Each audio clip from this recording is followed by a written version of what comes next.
Welcome to the deep dive. Yeah.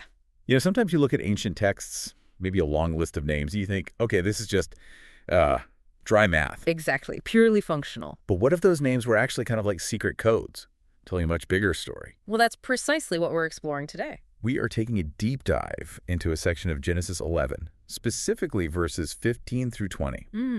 It's a genealogy Shelah, Eber, Peleg, and Reu. Seems simple. Deceptively simple, maybe. Right. Our mission today is to unpack the incredible richness hidden in these Hebrew names. We want to show you how they carry history, theology, even hints of future events.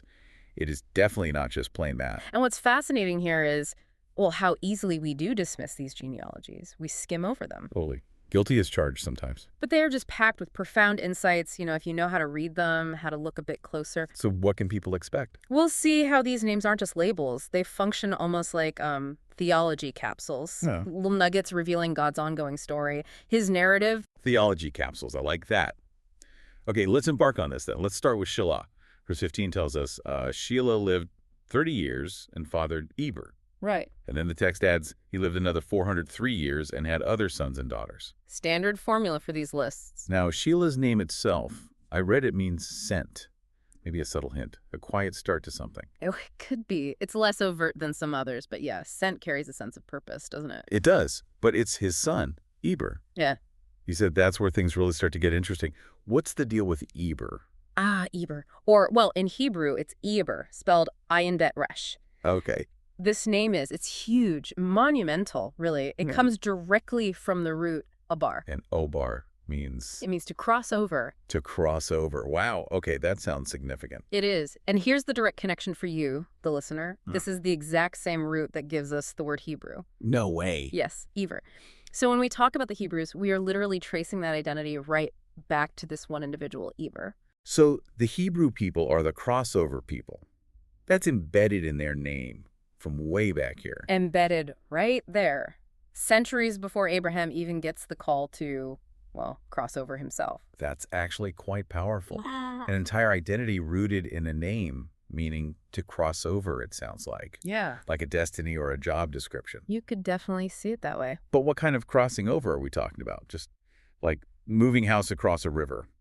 Or something more? Oh, it's much more. I mean, yes, there's the physical level. The pattern of crossing over is central to the Hebrew story. Like Abraham? Exactly. Abraham crosses the Euphrates, leaves behind. Big crossing over. Then, generations later, you have Israel crossing the Red Sea. A massive crossing over from slavery to freedom. Right, a defining moment. And then they cross the Jordan River to finally enter the Promised Land. Another huge transition. So these physical crossings are foundational. Absolutely. They're defining moments, transitions, new beginnings, all echoing Eber's name. Is there a spiritual side to it, too? Definitely. I think the spiritual dimension is just as profound, maybe even more so. God's people are constantly called to cross over in a spiritual sense. How so? Well, crossing over from death to life, From ignorance or bondage to truth and freedom, from old ways of being to a new covenant relationship. So it's about transformation. Movement. Precisely. It's about moving towards God, towards his promises. So Eber's name, it isn't just an ID. It acts like a foundational prophecy almost, a blueprint for who his descendants are meant to be. A blueprint. I like that. And you mentioned the rhythm earlier. Yes, that recurring phrase. He lived and he fathered and had other sons and daughters. Vayeya. Vayeold. Vayeya a charholio. Oh, yes. Vayeya fue all, but me cherian. I check cuello the tinio feetstemestes pues ball because and that's the steady drumbeat, isn't it? Yeah, it really is. What's the significance of that repetition? Well, some see it as almost liturgical, like a chant affirming God's plan continuing generation after generation. Life goes on, the lineage continues, even as lifespans are shrinking, which is noticeable here. Right, that's a key point. Post-flood, the ages drop significantly compared to before Noah. Shelah lives 403 years after fathering Eber. Still long, but less than his ancestors. So the sons and daughters part, the benim a note, that continues. Exactly. That refrain is this quiet, persistent sign of God's blessing, fruitfulness, ensuring the line, the promise, endures despite, Well, despite everything else changing. That quiet persistence is powerful. Okay, so from Eber, the crossover man, we move to his son, Genesis 11:16. Verse 16, yes. Eber lived 34 years and fathered Peleg. And then Eber lived another 430 years, also having other sons and daughters. So Peleg, what does his name tell us? Peleg, this one is, well, it's stark. It means division. Division. Okay, that sounds less hopeful than crossover. It reflects a specific tumultuous time. The name comes from the root Peleg. And why is that root important? Because it's the exact same root used back in Genesis 10, verse 25, which says that in the days of Peleg, the earth was divided. Whoa, so it's not just a symbolic name, it's directly referencing a major event. It seems to be, yes. The biblical writer wants us to make that connection. It's like, imagine being born during a massive earthquake and your parents naming you Tremor. Right. It's like his name is the event. It's a timestamp. Precisely. It points directly to the time of the Tower of Babel. Ah, the scattering. The confusion of languages. That whole event, that profound disruption in human unity and communication, the text places it right around Peleg's lifetime. His name embodies it. It really drives home that idea of names as theology capsules. This one is packed with historical context. Absolutely. And notice the lifespan again. Eber lived 430 years after Peleg was born. Yeah. But verse 19 tells us Peleg lived only 209 years after his son, Reu, was born. Wow, that's a big drop again. From 430 post-fatherhood years for Eber down to 209 for Peleg. It's a significant decline, continuing that post-flood trend. What's the thinking behind that? Theologically, I mean, is it seen as a specific punishment or just the way things are now? That's a deep question. It's generally not presented as a direct punishment for one specific sin, like Babel, for instance. It's more seen as reflecting the consequences of the fallen world, humanity's general drift from God's original design. Sin persists even after the flood's reset. So it's like a gradual decay, a sign of human finiteness. Something like that. A movement away from those massive lifespans we saw before the flood.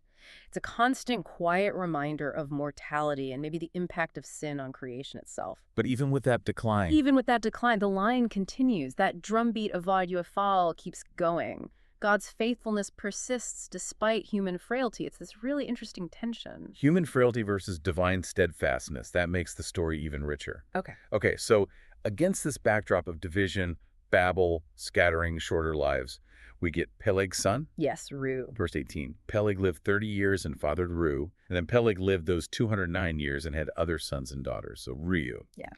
His name feels different somehow. It really does. It offers a fascinating, almost deliberate contrast to his father's era. What's the potential meaning? Well, it's widely believed to come from the root Ra. Ra. Yes, and Ra means things like to pasture, to tend, like a shepherd tends sheep, or even significantly to be a friend. Frank Shepherd, after division. Exactly. Think about that sequence. The world is fractured, humanity scattered at Babel, echoed in Peleg's name, and then comes Reu, whose name whispers of companionship, care, shepherding. Wow. That feels like a quiet turn, a hint of hope maybe. A desire for mending something. I think that's a beautiful way to put it. After all that chaos and fragmentation, you get this name suggesting connection, tenderness, maybe even leadership that nurtures rather than dominates. Does it foreshadow anything later in the story? Well, think about who become key figures for Israel later on. Shepherds. Abraham, Isaac, Jacob. They were pastoralists. Moses was a shepherd. David, the great king, started as a shepherd. The metaphor of God as shepherd, of leaders as shepherds, it's huge. So Reu's name could be seen as planting a seed for that, a longing for that kind of care and community. It certainly feels that way. It's like a pause, a moment of gentle counterpoint, a hint of the kind of restoration and guidance needed to eventually gather these scattered people, a little glimpse of hope amidst the decline. That's incredible, just mapping those four names, Sheila, Sent, Eber, crossover, Peleg, division, Reu, friend shepherd. It completely changes how you read this list. Doesn't it? Stops being just a list and starts feeling like, well, like poetry almost. So let's pull back then. Look at the whole sequence, this whole section we've unpacked. What's the big picture message from this rhythmic genealogy? I think the overarching message is one of incredible continuity and divine faithfulness. Despite everything, the flood, Babel, division, shrinking lifespans, God's purpose quietly moves forward. Through the drumbeat. Through that drumbeat, yes. The Vayurd pattern. He lived and he fathered.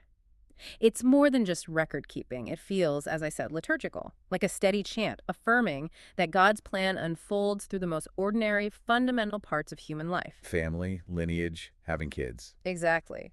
And notice the contrast with something like the Tower of Babel story.